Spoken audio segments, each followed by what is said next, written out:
Okay, hello everyone. Thank you for coming. I'm super excited that we're having Joel Gurin, the author of this book, Open Data Now to Google. Okay, thank you all so much for coming. I want to just say a couple of quick things before we get started. You can see on this slide I have a website as well as a book. The website is also opendatanow.com, just for the sake of simplicity. I use @JoelGurin for Twitter. I also use the hashtag OpenDataNow. There is a pattern there.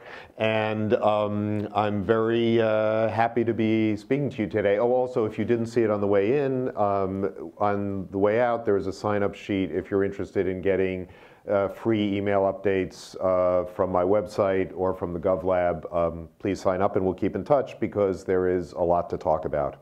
So, why open data and how did I get into this particular area? I have to start by saying I am probably by a couple of orders of magnitude the least technical person in this room right now. So what you're going to hear from me, and it is a little humbling to say the least to come talk about data to Google, but what I hope I can bring to this is a sort of sense of overall perspective and context from the work that I've done in government, in nonprofits, as a journalist, and now in academia. Really have tried to get a sense and sort of paint a picture of how open data is being seen and used in society today that I hope will be helpful to all of you, and certainly hope we have a little time for questions. So my background very briefly, as Fumi told you, I began as a science journalist. I was editorial director and then executive vice president of Consumer Reports when we launched consumerreports.org, which is the largest paid information subscription site on the web, now with about 3 million active paid subscribers.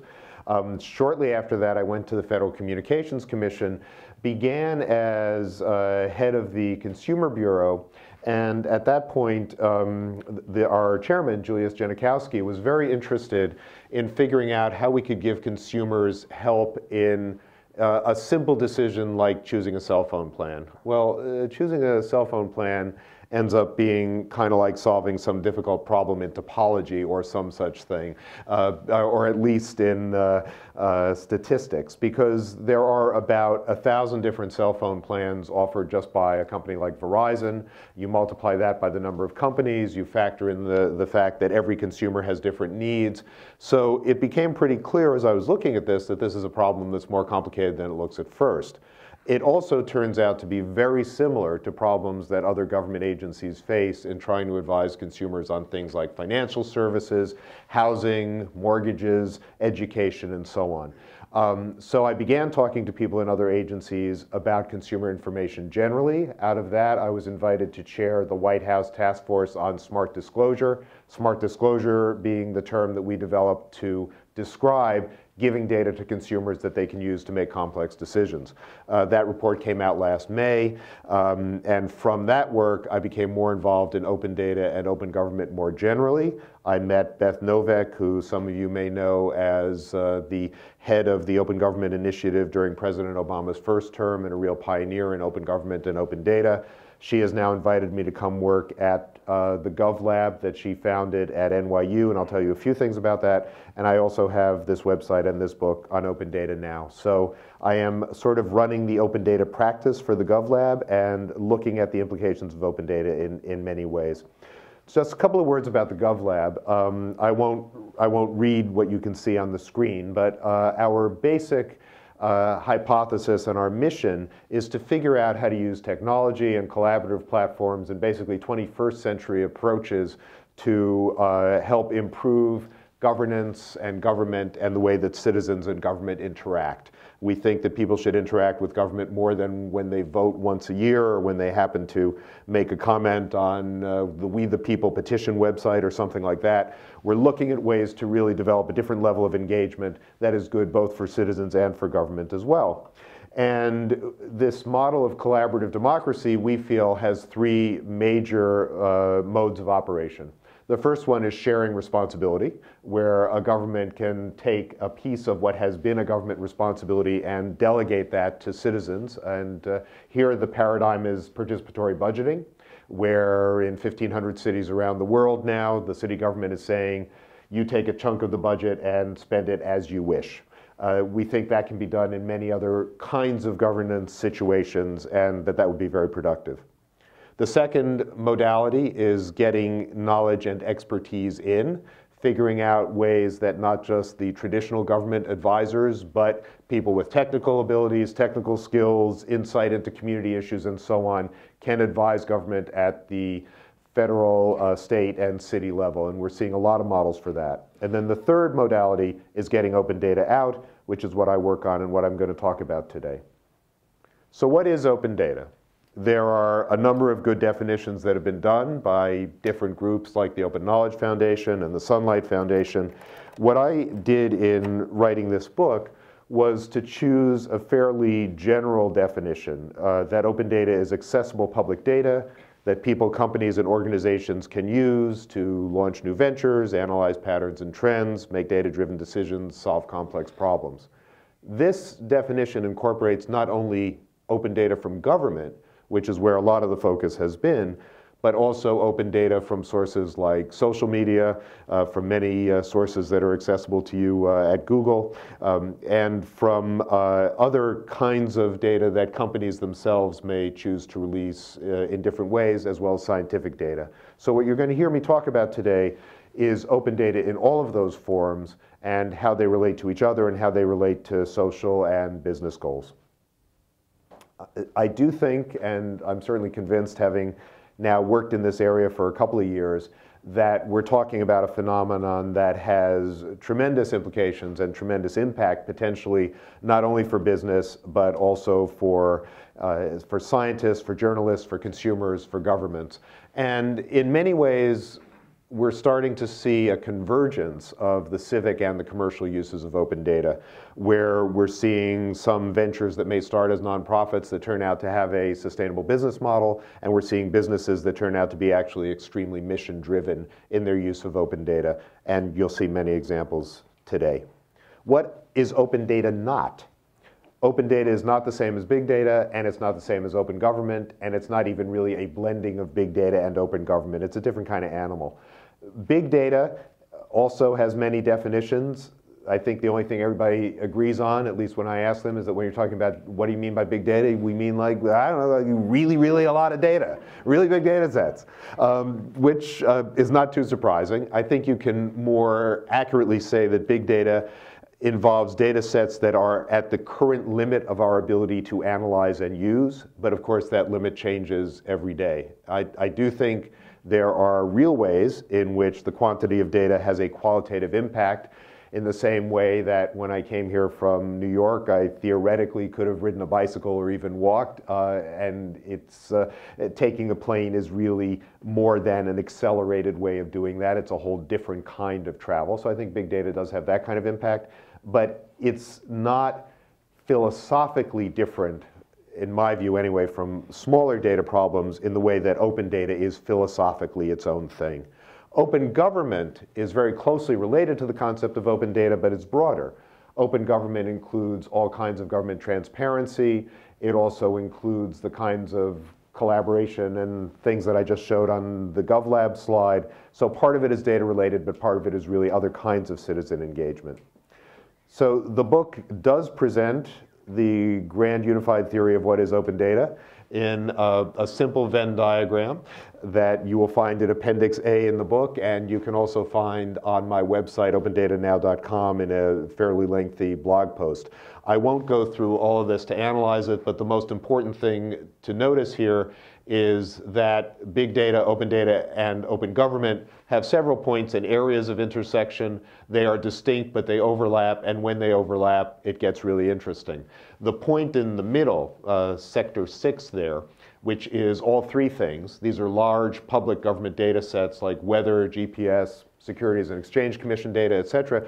This is where we're going to see some of the highest economic value and some of the highest potential civic value, but it is by no means the only thing that's important about big data, or the only, open data, or the only kind of open data that's important.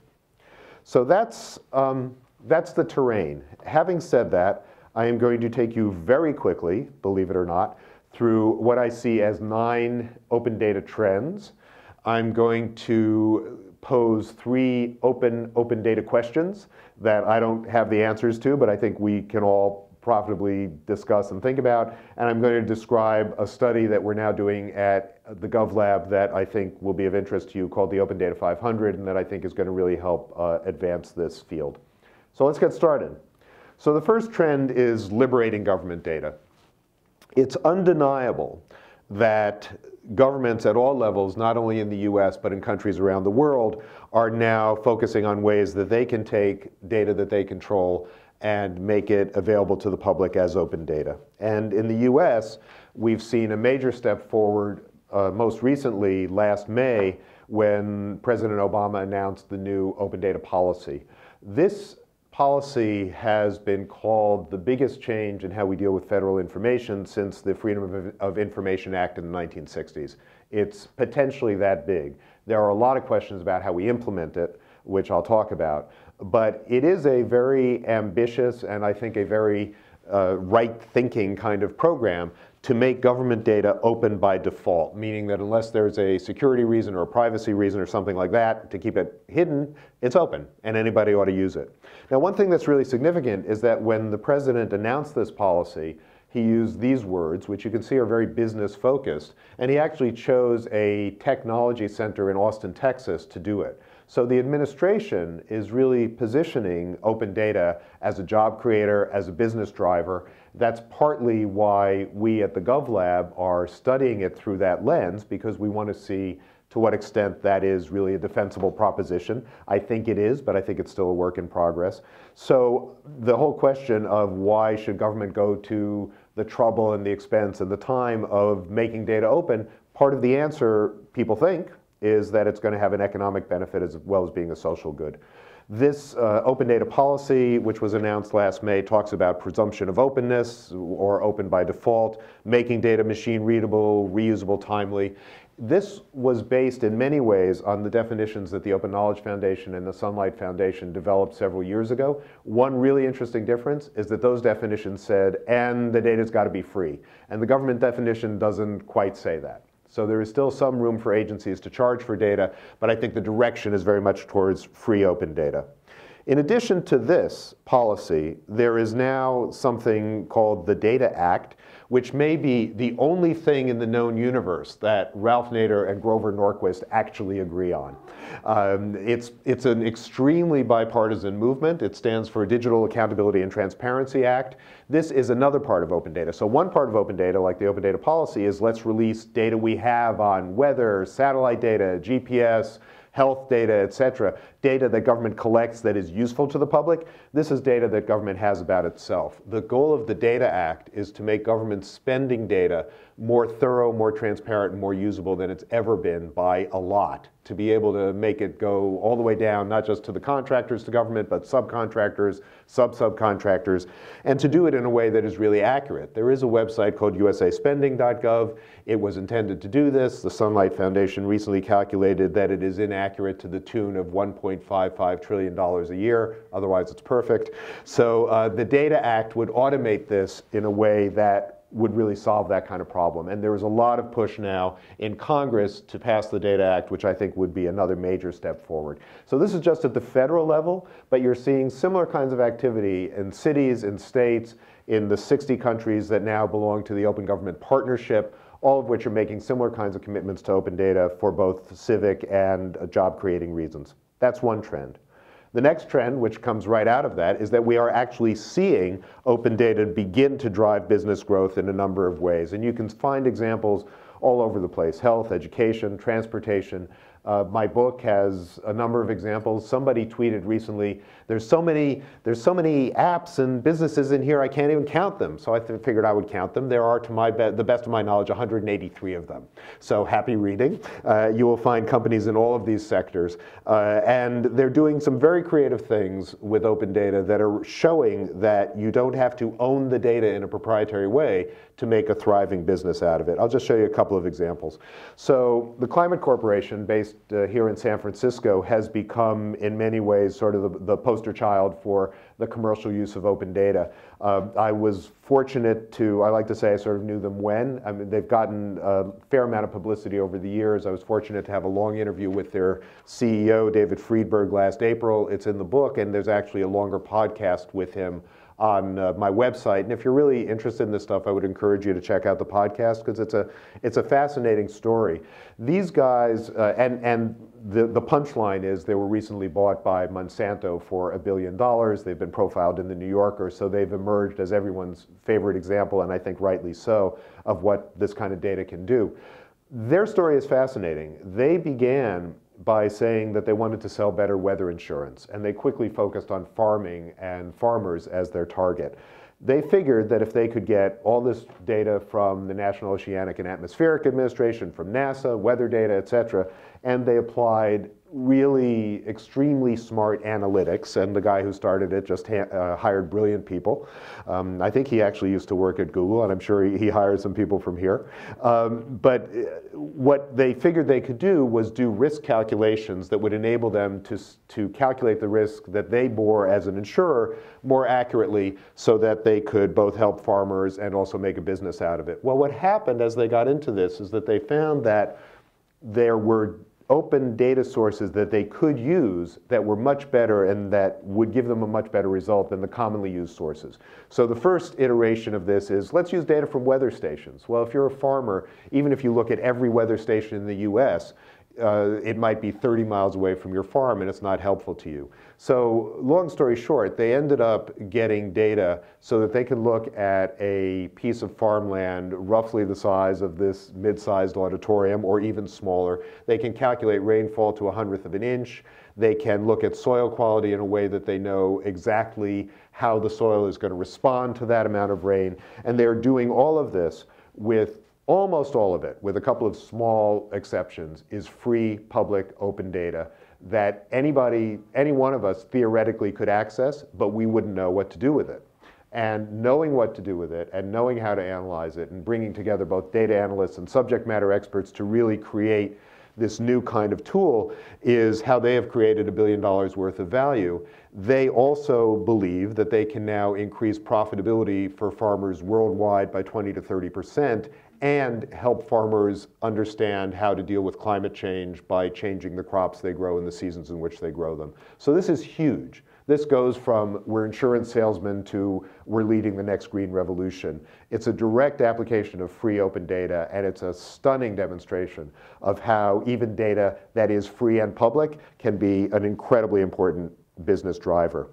A lot of people think healthcare will be the next big frontier. This is a picture of Todd Park, who was the Chief Technology Officer for Health and Human Services, and for the last couple of years has been CTO for the United States. He runs this event in Washington every year called the Health Datapalooza. Datapalooza, somebody pointed out, could be literally defined as an all-out crazy party of data, and that is pretty much what these things are. They get about 2,000 people a year. And we are seeing a lot of activity in the healthcare center. ITriage is an example that uses the public registry of healthcare providers, so that if you're traveling, you have some symptoms, it can immediately tell you if those symptoms are serious, and if they are, it'll tell you how to get to the nearest emergency room very quickly, even if you're in a strange city. In finance, we're seeing a lot of companies like this one. This is Capital Cube, which is now owned by Analytics Insight. They can analyze, well, backing up, there are about 40,000 publicly traded companies in the world for which there is enough information to say anything intelligent about them. These guys have figured out algorithms to analyze all 40,000 of them, update their information every single day, put the results into a prose form that any investor can read, provide graphs that show the relative risk and expected return for a given company compared to its competitors, et cetera. Again, this is not actually necessarily using a new data source. They're using SEC data that's been available for a while, but they're applying a level of analytics that probably was not possible before fairly recently. This is becoming, and we're seeing a lot of businesses in the financial sector. There's stuff happening in energy. O-Power is a company that's now working with utilities. It will give you back not only your own energy usage data, but an aggregate summary of your neighbor's energy usage data, which is apparently the most powerful motivator to clean up your own act, is the fact that you got to do as well as your neighbors. They're using this together with a lot of open data about energy and energy usage and energy efficiency to help people save energy and ultimately, hopefully, help fight climate change. So there's many, many examples, but those just give you a sense of how this goes. Now, the interesting thing in a segue from O-Power, what they're ultimately about is helping consumers choose how they're going to use energy. So this gets back to what I told you was the problem that got me into this whole area in the first place. How do you choose a cell phone plan? Well, this whole area of smart disclosure is about open data. It's almost like a sort of subset of open data. It's about figuring out how to get data that's going to be useful to average people to improve their lives and put it out there in a usable form. Well, a lot of this, who here has read Nudge by Cass Sunstein and Richard Thaler? Great. It's a great book. If you're at all interested in behavioral economics, it's a perfect read, and it's also interesting because it inspired a ton of work in the Obama administration. So it's very much about how understanding collective behavior and psychology can help you make policy decisions. It was actually tested during the first Obama campaign. One simple example is they found that if they not planted is too strong a word, if they promoted news stories before every state primary election that there was going to be huge voter turnout, there would in fact be huge voter turnout because nobody wants to be left out when there's going to be huge voter turnout. So it became a kind of self-fulfilling prophecy because they knew that more voter turnout would be helpful to them. Actually, that may have been in the election itself, not the primaries, correcting myself. So anyway, Cass Sunstein, who was the regulatory czar for the Obama administration, is a big thinker in this area. Richard Thaler, who's an economist at University of Chicago, is as well. Their book, Nudge, was about how you can create behavioral cues and use information in ways that nudge people to make choices that are better for them. Well, so here's an example. So while Cass was regulatory czar, one of the things that they did is they reformed the label that you see on cars around energy efficiency. And you can see very clearly the most obvious change here is that they go from this small type saying estimated fuel cost $2,000 something a year to you save $1,850 in fuel costs over 5 years. So it's a very simple example, but a pretty compelling one of how the way you present information affects what people get from it and how they make decisions. Okay, that was very much the basis of the Smart Disclosure Task Force. And what we set out to do was to say, how do we use these kinds of principles at a time when most people are getting information either on their smartphones or on the web, and where we're really trying to figure out how to give people information that is personalized to them. So think about how Kayak works. I mean, this is a pretty amazing tool that allows you to go online and choose the flight that you want to take tomorrow to wherever you want to go out of literally thousands of flights, and you can do it in about 10 minutes. So the question we started to ask is, what if there was a Kayak for everything? What would that look like? And there was a lot of work now to try to figure out, how do you do this for financial services? How do you do this for healthcare insurance? How do you do it for mortgages, credit cards, all these decisions that frankly drive most of us completely nuts every day? Either that or you just sort of pick one and hope you're right.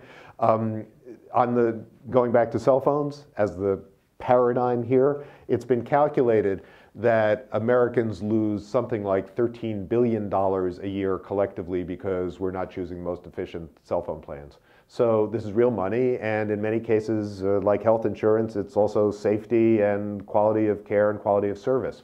So there have been a couple of successful experiments here. One of the ones I like a lot is a site called greatschools.org. This is a nonprofit. They use state data. They've used state data to analyze the quality of public schools and help people make those choices. This thing is now used by more than 40% of all K through 12 households in the US, which is just kind of fantastic and shows you how much hunger there is for this kind of information. Another success, this one is from the UK. I always like this because it's just sort of so bizarre. So this is a site called comparethemarket.com. One night, probably after a couple of vodkas. Somebody must have been kidding around. They were trying on Russian accents, and somebody said, oh, it's like comparethemeerkat.com. Somebody then said that is a brilliant idea. They decided that their symbol should be a meerkat, and there is now this spokesmeerkat in the UK called Alexander Orlov, who is the thing for comparethemarket.com. This thing became so popular that Harrods was going to, and he has like 5, yes, you can collect all 6 exclusive Meerkat toys. This is like a car insurance shopping site, you know. This is like as if the Geico Gecko was sextuplets or something. I don't know what it's like. But this thing became so popular that they were going to sell these one Christmas at Harrods, and the CEO of Harrods said, we can't do that, there's going to be a run on the store, we're just going to give them all to charity. It has also made them a very successful company. Now, what this shows, beyond the fact that people like fuzzy stuffed animals and that marketers have bizarre but successful ideas, what this shows is it is also possible to build a successful business doing comparisons of car insurance, home insurance, life insurance, energy, credit cards, travel insurance, etc. Nobody has yet made this model really successful in the US, but it is a huge consumer need. And I think one of the things that we're going to see in the years ahead is that smart disclosure, people are going to figure out how to really do smart disclosure the right way, and it'll be both a consumer service and a successful business model. Why do you think it hasn't made it to the US? Why hasn't it made it in the US? I think there's a couple of reasons. I think one is that people haven't quite found the right business model yet that will do it in an honest way and yet also be successful. A lot of this works off of lead generation. Lead generation gives you the incentive to game the system, which is unfortunate. So that's been a bit of a problem. I think also, I don't actually really have a good explanation. I think for some reason this started culturally in the UK with smaller companies about 10 years ago, and it doesn't seem to have caught on here in the same way. And there are a lot of inherent challenges in trying to do comparisons for 10 different things at once, like the fact that people generally shop for any one of those only once every couple of years. But one way or another, I think it's still a model that ought to be applicable here, because this is actually only one of several sites in the UK that have been operating successfully. Anyway, somebody should figure this out. I think it's an interesting challenge. Next trend, we're seeing a lot of use of open data in an investment context, which I think can be good for society as well. This is a British company. There's a lot of work going on in London that is making open data available about small to medium-sized enterprises, private companies that have had trouble attracting investment because the investors don't want to go to all the trouble of analyzing whether or not they're a good risk. These guys are providing enough information that they believe they can get about $250 billion more invested in these companies by simply providing the information that lets investors invest with confidence. So that's a good thing for business. But a lot of the potential, I think, is in what used to be called corporate responsibility, what's now being called environmental social governance measures, because we're seeing more and more investors who consider good sustainable practices to be a sign of good corporate governance. So for example, the Carbon Disclosure Project collects data on carbon footprint from most of the major companies, from Fortune 500 and other companies. They represent institutional investors who collectively have about $87 trillion to invest. So we're seeing some real interest from that community.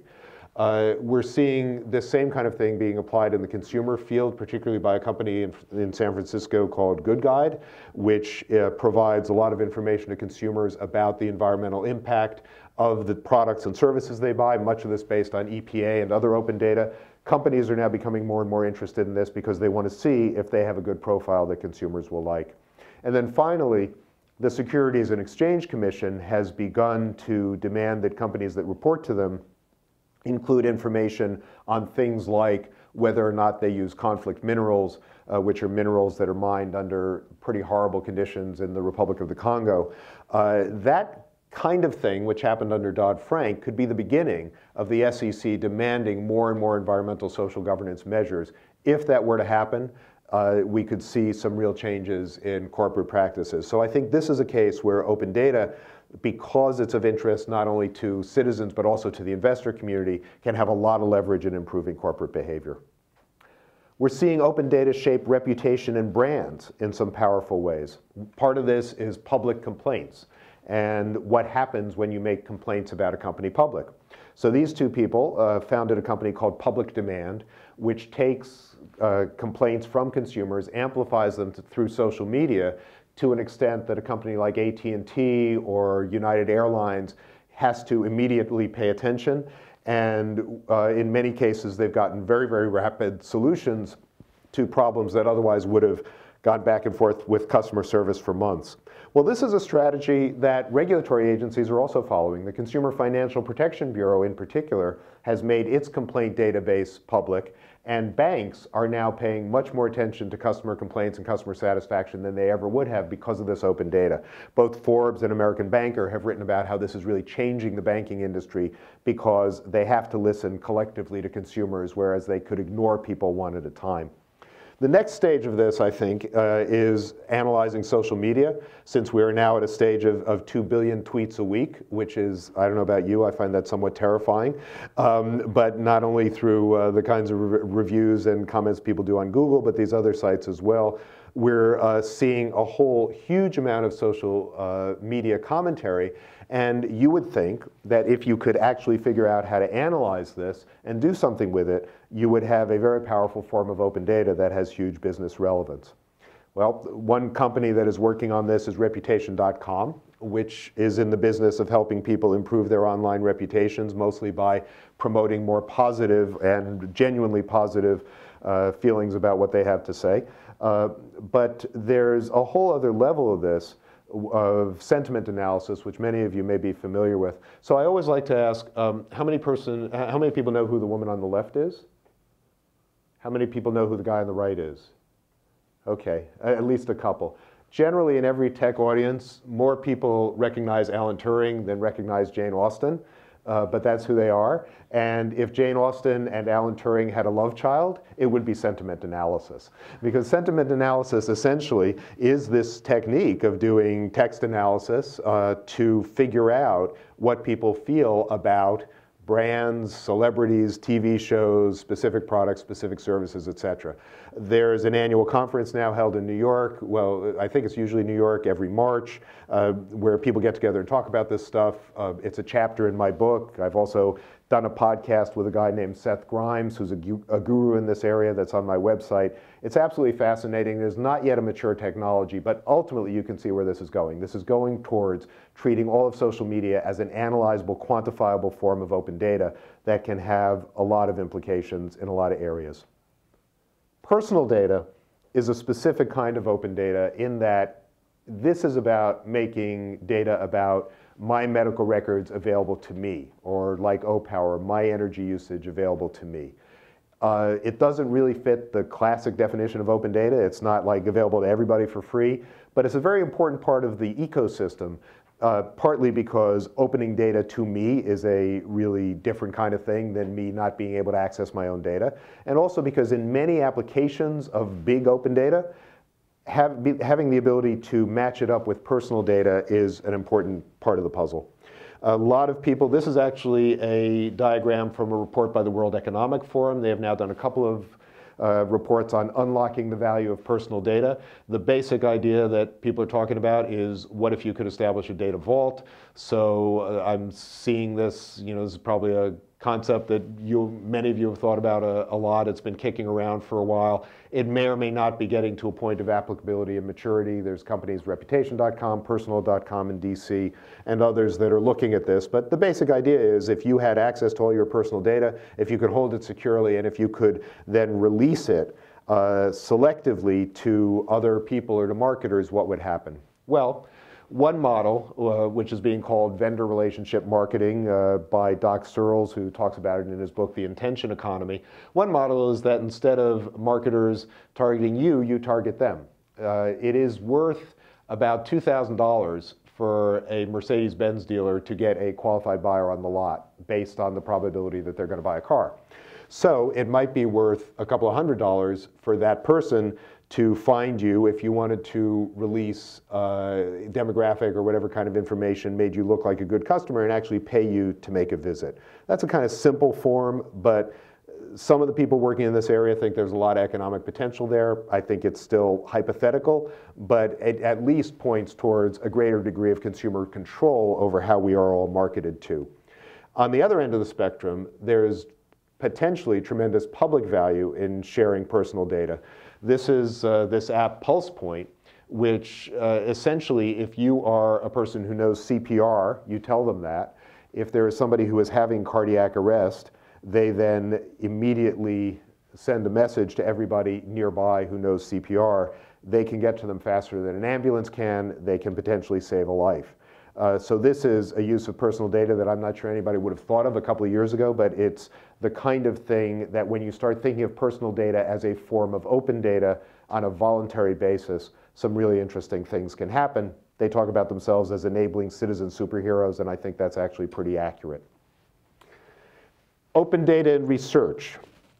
This is another area where I think we're going to see potentially huge benefits. We're seeing more and more interest and more pressure for particularly biomedical, but potentially other kinds of other kinds of scientific research to be more open. Now, a couple things are happening here. One is the open access movement, with which, of course, Aaron Swartz was very involved in promoting, and very tragically in the end.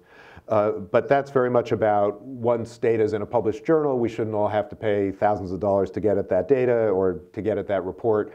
And the federal government recently announced, just a couple of weeks ago, that about half of all federally funded half of all federally funded research will now have to be made publicly available for free online within a year of its publication in a journal.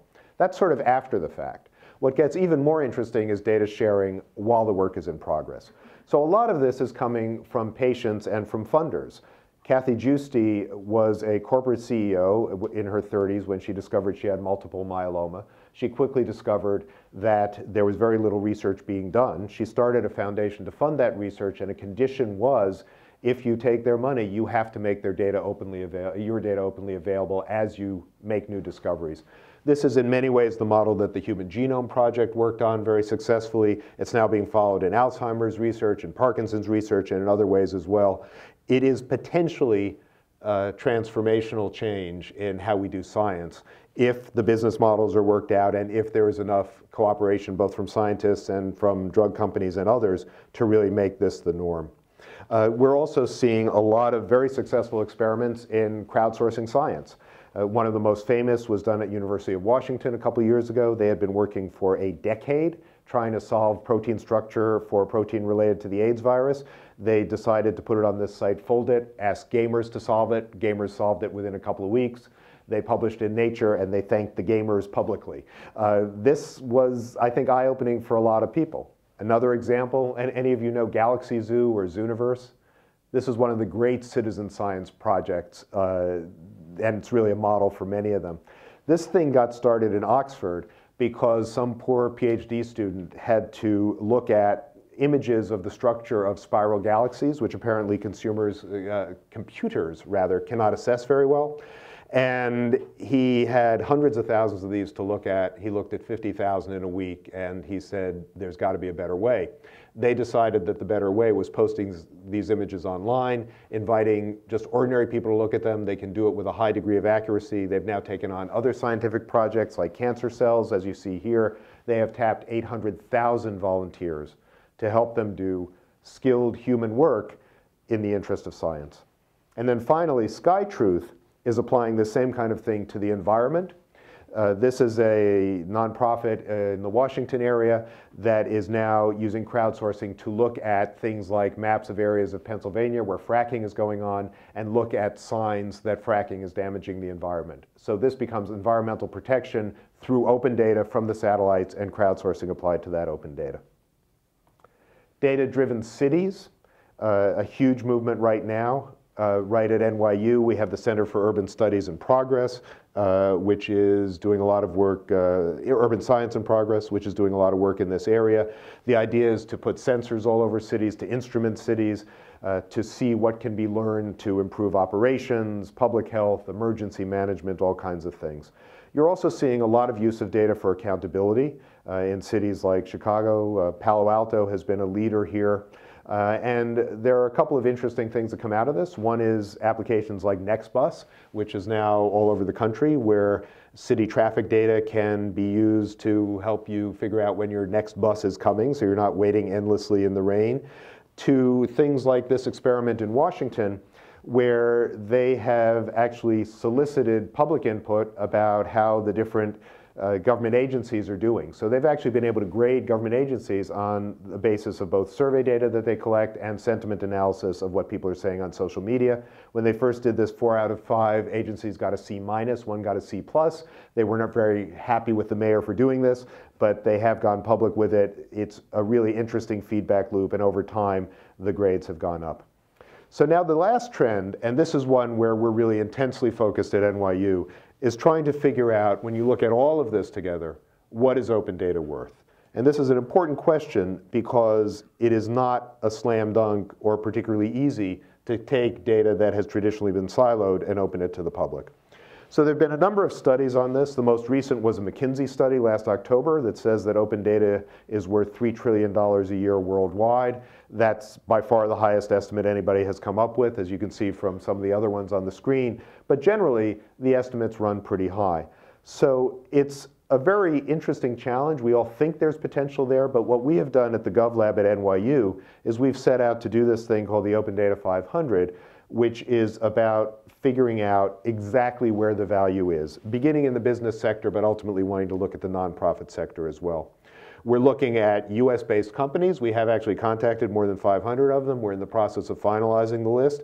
If this interests you, I would urge you to please go to opendata500.com because we are really seeking public comment on everything from individual companies to our methodology to the whole goals of the study, or you can tweet to #OD500 if you have suggestions for us.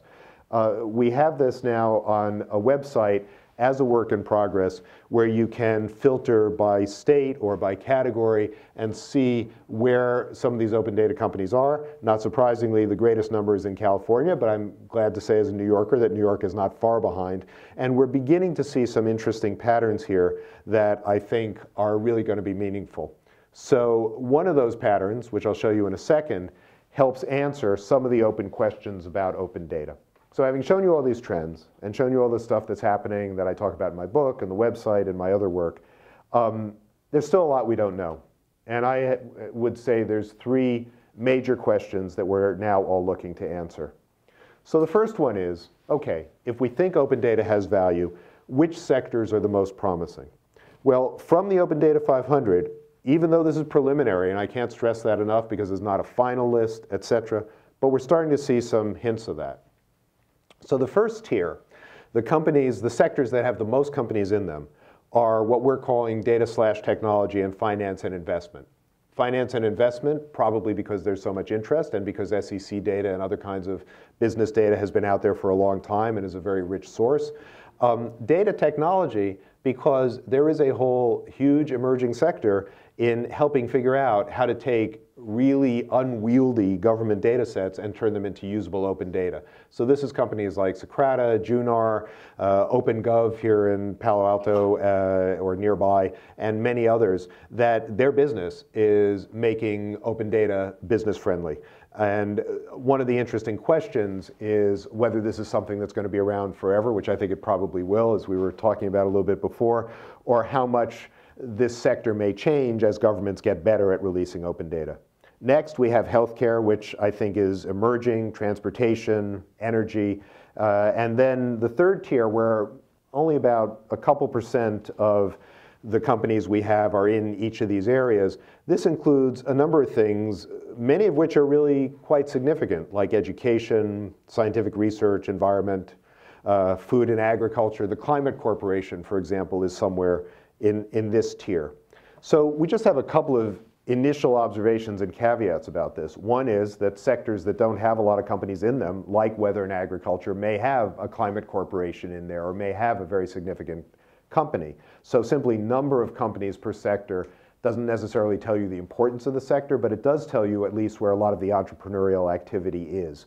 We still have to do more work. We are getting information on the number of employees per company, which is going to be an important metric. We're trying to get information on financial metrics. And as I said, the data technology category, I was very interested to see that so high up. And I think it says something about the sorry state of government data, which leads directly to question number 2. How do we improve the open data ecosystem? Having worked in the federal government for a while and talked to people in a lot of agencies, I can tell you a lot of those government data sets are a mess, and the people who run them know it, and they are trying to fix it, but it's not going to happen overnight. So there are a couple of things that are happening. On a city level, OpenGov, which is a company right near here, has developed what they like to call kind of a sim city for actual cities. So they have this thing you can see in the upper right where they can take budget and other city data from any city, put it on a platform that makes it usable and that also makes it comparable to other cities' data. And they can then make town meetings much more productive. They can tell you why Palo Alto has a certain rate of police overtime and how that compares to San Mateo, and they can learn things about city governance from that. So this is one of those data/technology companies that's beginning to make the data more useful. Another one, which is a couple of blocks from us at NYU, is called Enigma. They won TechCrunch Disrupt in New York last May, and what was significant about that was not just that they got this nice, large $50,000 check, but that I think it was a recognition of how important data companies are. Their whole thing is taking really unwieldy government federal data sets and making them usable on a common platform in interoperable ways. And they're getting a ton of attention right now because this is something that everybody who has ever worked with federal data has wanted. And the reason for that is that right now, federal data looks something like this. For those of you who have seen Raiders of the Lost Ark, the pathetic thing about this is not only that federal data is this bad, but that this is the metaphor that everybody in federal government who works with data uses to describe the state of federal data. It is that bad, and we know it. There's good stuff in there somewhere, but good luck finding it. A lot of the work now going on in government and in third parties like Enigma and like OpenGov is to make this stuff more useful. And the open question is, how can we really make this work? And this is an area where I certainly think Google has done a lot and has a huge role to play. I think also part of this is going to be what I'm calling demand-driven data disclosure. The way it's worked in the past, government agencies have largely released open data when they've identified data sets they think are of interest or when they're just doing it to comply with a government mandate. One of the things we want to get out of the Open Data 500 is to create a kind of roundtable where data users can give much more ongoing feedback to data holders in the government agency. We think this is going to really improve the quality of data, the availability of data, and the ecosystem as a whole. And then finally, how can developing countries use open data? This is a huge question that the World Bank, among others, is putting a lot of effort into. I'm going to be on a panel for them next Wednesday afternoon in DC. And there's a couple of areas here. One is fighting corruption. This is the website that has, I think, the best name of any website I've seen. It is called IPayToBribe.com. This is a website in India where you can go and, through crowdsourcing, actually report if you had to pay a bribe in a way that makes corruption transparent and ultimately decreases corruption. But we're also looking to go beyond transparency to economic development. And a lot of people are asking whether developing countries can use open data as a business resource in the same way that we're seeing in the US, the UK, France, and places like that. One of my colleagues at the World Bank, Prasanna Lal Das, recently did a very good blog post summarizing some of the things that are needed. As you can see, it's going to take some work, but the rewards may be great, and I'm seeing a lot of interest right now in figuring out how to make that work and can we make it work. So that's the open data universe, at least as I've come to see it through the work I've done here. I would recommend you to a couple of sources for more information. One is at the govlab.org, where you can see our wiki, subscribe to our digest. You can also sign up outside to get a digest subscription. It comes out every week. It's a curated collection of material in this area. There's OpenDataNow.com, where I report on this stuff on a regular basis, largely with interviews with people in the field, podcasts when I can do them, hopefully as a resource to the community.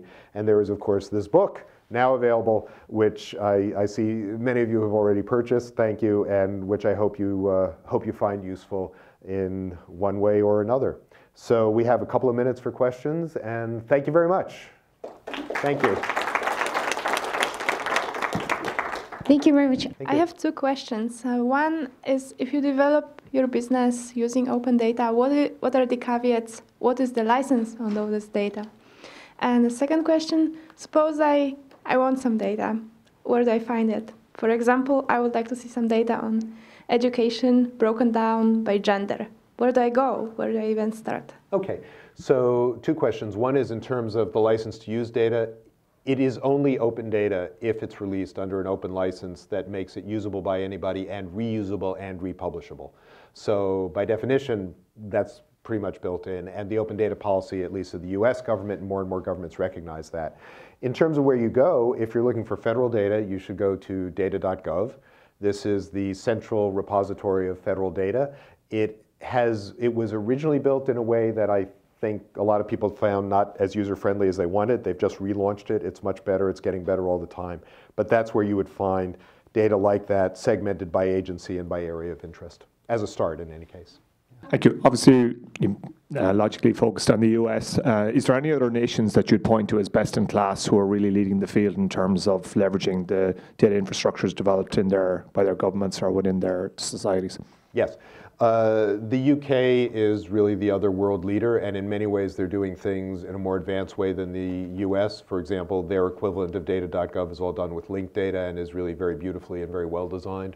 So they are in some ways ahead of us, in some ways learning from us. They also have an institute there called the Open Data Institute that is funded partly by the government and by other sources as well, that's doing a ton of work, really global leadership in this area.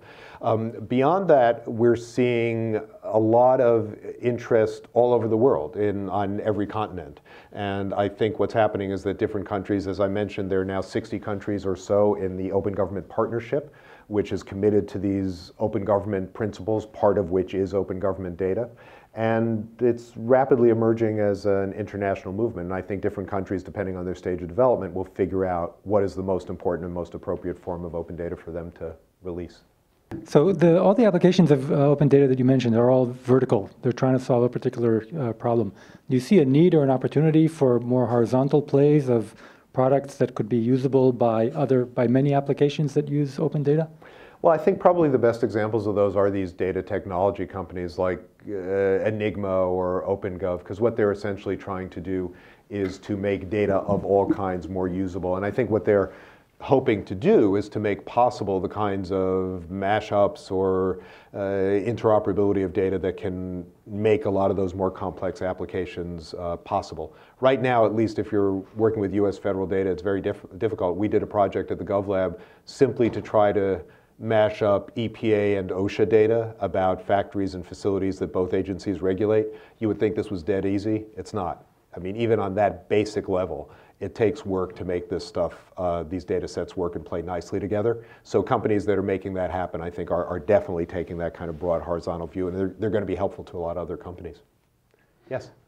Yes. Do you have any comments about Aaron Schatz, who tried to liberate some government data but got sued by the government? Yeah, I write about Aaron in that in my book. I think everybody pretty much recognizes now that MIT was not on a good path there, to say the least.